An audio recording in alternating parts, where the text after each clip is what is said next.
Hola, vamos a recordar algunos conceptos de los triángulos que fuimos aprendiendo a lo largo de los años y también vamos a, en este video, aprender un tema nuevo que es el teorema de Pitágoras que probablemente ya les mencioné por otro medio. Recordemos, un triángulo era una región del plano donde podíamos ver tres vértices, en este caso se indicaron con mayúsculas, los vértices A, B y C, creo que no estoy diciendo nada nuevo, y a su vez también en un triángulo teníamos tres lados que los indicamos en este caso con minúsculas, el lado A, el lado B y el lado C. Una propiedad que tenían que cumplir los triángulos que se daba en cualquier triángulo que uno dibuje, seguro que si sumás la medida de dos lados, por ejemplo en este caso A y B, seguro que te va a dar más grande que el lado restante. Por otro lado, si sumás estos dos lados, seguro que te va a dar más grande que este lado. Y lo mismo si hacemos la suma entre estos dos lados, también te va a dar seguramente más grande que este lado. Esto es una propiedad que se cumple en todos los triángulos y se conoce como la desigualdad triangular. En símbolos se escribe así: A más B tiene que ser más grande que C, A más C tiene que ser más grande que B y C más B tiene que ser más grande que A. Esta propiedad la cumplen, insisto, todos los triángulos y se conoce como la desigualdad triangular.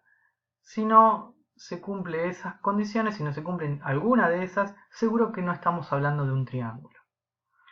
También recordemos que los triángulos tenían ángulos interiores, es decir, un ángulo en cada uno de los vértices del triángulo. Y los lados de cada uno de esos ángulos los definían los lados mismos del triángulo. Esos ángulos se conocían como ángulos interiores y generalmente se indicaban con el nombre del vértice. Hay una propiedad que cumplen los ángulos interiores de cualquier triángulo, que la suma de los tres ángulos interiores, recordemos cuánto era, a ver, pueden detener el video si quieren, intentar contestar o intentar recordar. Si tenemos tres ángulos interiores, seguro que la suma va a ser igual a 180 grados. Esa era una propiedad de los ángulos interiores de un triángulo. Por otro lado, también se definían los ángulos exteriores de un triángulo, que se obtenían prolongando los lados y considerando el ángulo adyacente a un interior. En este caso, los tres ángulos exteriores serían los que se marcan: el adyacente A, le pusimos letra alfa, el adyacente a B, que le pusimos de nombre beta, y el adyacente a C, que le pusimos de nombre gamma. Los ángulos exteriores también cumplían una propiedad importante, que era que la suma de los ángulos exteriores en cualquier triángulo seguro que era 360 grados. Veamos un ejemplo. En este ejemplo lo que hay que hacer es calcular la medida de cada uno de los ángulos, mejor dicho. Les recomiendo que detengan el video e intenten hacerlo solos. Si les sale bien y si no, la resolución se muestra a continuación. Bien, consideremos en este caso los datos que tenemos. El ángulo A, un ángulo interior, y el ángulo beta, un ángulo exterior.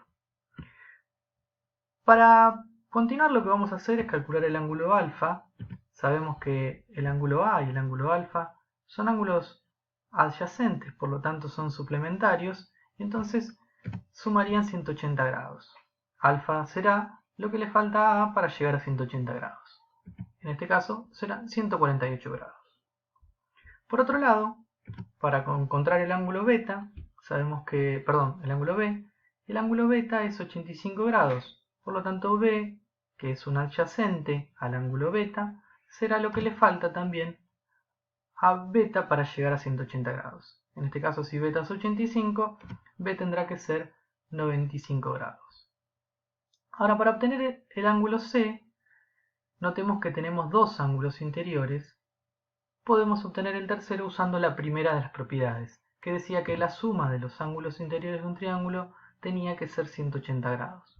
Si estos dos, de 32 grados y 95 grados, ya tienen una parte, C será lo que le falta a estos dos para llegar a 180, que en este caso es 53 grados. Ahora, para obtener el ángulo gamma hay dos opciones. Una será, por ejemplo, sabiendo que C y gamma son adyacentes y en consecuencia suplementarios, y otra será utilizando la propiedad que mencionamos hace un ratito, que la suma de los ángulos exteriores es igual a 360 grados. En este caso, si alfa y beta ya tienen una parte, gamma será lo que le falta a estos dos para llegar a 360 grados, que en este caso será 127 grados. Avancemos un poquitito. Los triángulos se clasificaban de dos maneras, según las medidas de sus lados, recordarán en isósceles, equilátero o escaleno, y había una clasificación que era según sus ángulos. Tenemos el triángulo acutángulo, en el cual todos los ángulos interiores son agudos, el triángulo obtusángulo, donde tienen un ángulo interior obtuso, uno solo, más no podrían, porque recuerden que si entre los tres de adentro suman 180, no podría tener dos ángulos de más de 90 grados. Incluso no podría tener exactamente dos ángulos de 90 grados, solo podría tener un ángulo de 90 grados y ese es el triángulo rectángulo. El triángulo rectángulo es el que vamos a estudiar ahora. El triángulo rectángulo, como dijimos, tiene un ángulo interior de 90 grados. En los triángulos rectángulos hay dos tipos de lados. Uno que forman el ángulo de 90 grados, que en realidad son dos, y otro que no es adyacente al ángulo de 90 grados, sino que es opuesto. Los dos que forman el ángulo de 90 grados, los dos que forman el ángulo recto, se llaman catetos. Mientras que el otro, que siempre está opuesto al ángulo de 90 grados, se llama hipotenusa. La hipotenusa siempre es el lado entre los tres que mide más, siempre es el más largo. Entre los tres, los catetos siempre son menores a la hipotenusa. El teorema de Pitágoras establece una relación entre los catetos y la hipotenusa en cualquier triángulo rectángulo. Y dice así: en todo triángulo rectángulo, la suma de los cuadrados de los catetos es igual al cuadrado de la hipotenusa. Fíjense que el teorema de Pitágoras habla de los triángulos rectángulos, no habla ni del acutángulo ni del obtusángulo, solo del triángulo rectángulo. Es decir, para hablar del teorema de Pitágoras, primero tengo que hablar de un ángulo de 90 grados. De un triángulo que tenga un ángulo de 90 grados. En símbolos sería algo así: el cuadrado de un cateto más el cuadrado del otro cateto va a ser igual al cuadrado de la hipotenusa.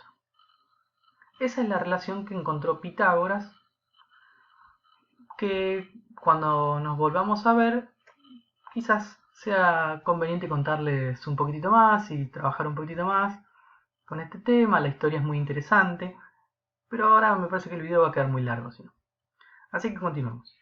Esta relación entre los lados de un triángulo rectángulo me permite a mí determinar la medida de un lado cuando tengo los otros dos.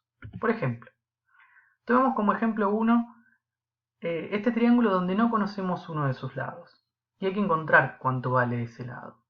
Fíjense que en este caso tengo una medida que no conozco y dos que sí. Los dos, casualmente, los dos que conozco forman el ángulo de 90 grados, es decir, estos dos son los catetos. El teorema de Pitágoras dice que la suma de los cuadrados de los catetos tiene que ser igual al cuadrado de la hipotenusa. Un cateto es 3, el otro es 4 y la hipotenusa no la conozco. Lo que obtuvimos acá es una ecuación. Una ecuación que entiendo que la sabemos resolver. No es necesario conservar las unidades. En realidad sí son importantes, pero si antes de empezar a trabajar las unidades son consistentes entre sí, seguro que el resultado que vamos a obtener va a ser en la misma unidad. Es decir, si trabajamos en centímetros, el resultado será en centímetros. Así que podemos prescindir de las unidades y trabajar con la parte numérica. 3 al cuadrado 9, 4 al cuadrado 16, una ecuación relativamente simple. Pasamos el cuadrado como raíz, recordemos tenemos un valor absoluto y nuestro resultado será que x es 5, el módulo de x es 5, es decir, podría ser bien 5 o 5 negativo el resultado. El tema es que, como estamos hablando de una medida de un triángulo, no va a tener sentido que el lado sea menos 5, por lo tanto, el lado restante, la hipotenusa, mide 5 centímetros. Vamos a ver otro ejemplo. Este ejemplo también podrían detener el video e intentar hacerlo solos. Si no, la resolución está acá.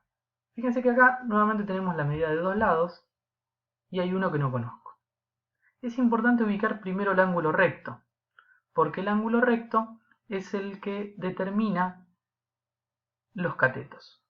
Fíjense que el ángulo recto está determinado por un lado que mide 8 centímetros y el otro lado que no conozco. Por lo tanto, los catetos serán 8 y x. El lado restante, el más largo, que en este caso es 17 centímetros, será la hipotenusa.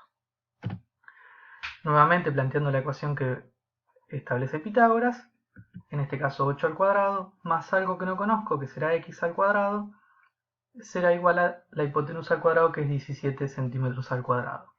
Prescindimos de nuevo de las unidades, hacemos 8 al cuadrado y 17 al cuadrado por separado, y tratamos de despejar x. Pasaremos a 64 restando, restamos y pasamos el cuadrado como raíz. Nuevamente queda una ecuación con módulo, dos soluciones, 15 y 15 negativo. Obviamente, como es un triángulo, el resultado será 15, y como las unidades serán en centímetros, el resultado será que el lado que falta, el lado restante, es 15 centímetros. Veamos un problema. Dice, el hombre araña lanza una tela de 37 metros de largo a un edificio que se encuentra a 35 metros. ¿Cuál es la altura del edificio?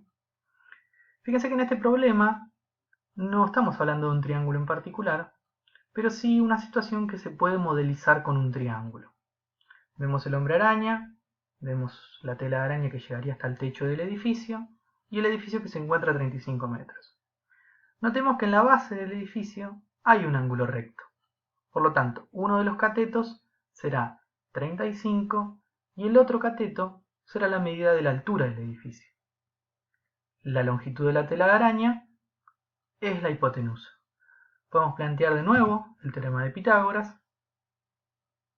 En este caso 35 y x serán los catetos y 37 será la hipotenusa. Una ecuación como las que venimos trabajando. Hacemos 35 al cuadrado por un lado, 37 al cuadrado por el otro. Despejamos x al cuadrado, despejamos x y obtenemos que el valor absoluto de la longitud que estamos buscando es 12. Por lo tanto, el edificio tendrá 12 metros de alto.